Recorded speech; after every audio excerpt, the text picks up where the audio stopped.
ஆண்டு காலம் 69,736 வாக்குகள் வித்தியாசத்தில் வெற்றி பெற்றேன். இந்த முறை குறைந்தது 75,000 வாக்குகள் வித்தியாசத்தில் உறுதியாக வெற்றி பெறுகிறேன். எந்த போட்டியாளரவே கருதவில்லை. திராவிட முன்னேற்ற கழகத்தை சார்ந்த வேட்பாளர்களை எந்த விதத்திலையும் போட்டியாளரவே கருதவில்லை. அதே எப்படி நீங்கள் ஆளுங்கட்சியாக இருந்துட்டு அவங்க சந்திக்கிறாங்க? அவங்கள போன 2013 தேர்தலில் அவங்க தான் ஆளுங்கட்சி, நாங்கள் எதிர்கட்சியில் தான் சந்தித்தோம். அதை விட மோசமான இடத்துல இருக்கிறாங்க. அதை விட நல்ல இடத்துல, திறமையான இடத்துல, வரவேற்கக்கூடிய இடத்துல, வாழ்த்தக்கூடிய இடத்துல நாங்கள் இருக்கிறோம்.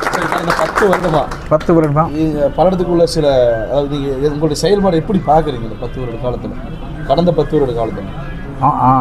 நம்ம ஆட்சியிலையும் இந்த 5 ஆட்சியிலையும் 5 வருஷம் நீங்கள் இருக்கிறீங்க. இந்த மொத்தமாக 10 வருடம் நீங்கள் பீரியட் இல்லை. உங்கள் பார்வை இந்த 10 வருஷம் எப்படி இருந்துச்சு? அம்மாவுடைய அரசு இருந்தப்போ எல்லாரும் நிவர்த்தி ஆகிற அளவுக்கு எல்லாரும் பாதுகாப்பாக இருக்கிற இடத்துல தமிழக மக்கள் வாழ்ந்து கொண்டிருந்தார்கள். இப்போ எந்த விதமான பாதுகாப்பு, குழந்தைகள் முதல் ஏழைகள் வரை, பணக்காரர்கள் வரை, தொழிலதிபர்கள் வரை, தொழிலாளர் வரை எந்த விதமான பாதுகாப்பும் இல்லை. அவர்களுக்கு எந்த விதமான உறுதுணையும் அரசாங்கமும் இல்லை.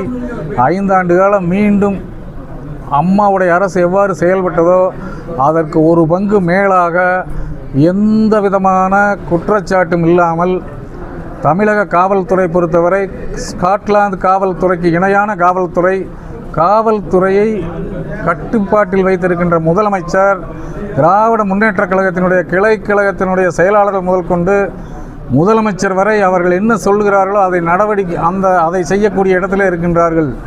கஞ்சா, பிராந்தி, கொள்ளை, கொலை, கற்பழிப்பு கட்டுக்கடங்காமல் இருக்கின்றது. அதை முழுமையாக கட்டுப்படுத்துவதற்கு அனைத்து இந்திய அண்ணா திராவிட முன்னேற்ற கழக அரசு தேவை என்று மக்கள் அனைவரும் அரசியலுக்கு அப்பாற்பட்டு கருதுகிறார்கள்.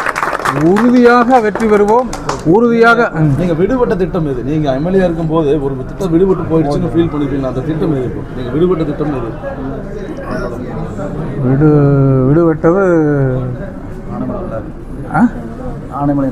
ஆனைமலை நல்லாறு திட்டம். நாம் சர்வேக்கு போட்டோம், கட் பண்ணிட்டாங்க. 1. 2வது லிங்க் ரோடு கொங்கு மண்டலத்திலிருந்து முத்துக்குமாரசாமி மலைக்கு லிங்க் ரோடு ஏற்பாடு பண்ணி சர்வே பண்ணி 45 கோடி ரூபா சர்வேவுக்கும் நிலத்துக்கு ஒதுக்கி போட்டதை அப்படியே ரத்து பண்ணிட்டாங்க. கேன்சல் ஆகி நிற்கிது. அதை உறுதியாக செஞ்சு கொடுத்துருவோம். அண்ணன் எடப்பாடியார் வந்தப்போ தாராபுர சாலையிலிருந்து அண்ணா நகர் வரை மேம்பாலம் அமைத்து கொடுக்கிறேன் என்ற தேர்தல் வாக்குறுதிகளை கூறியிருக்கின்றார்கள். அதை உறுதியாக செய்து கொடுத்து விடுவோம்.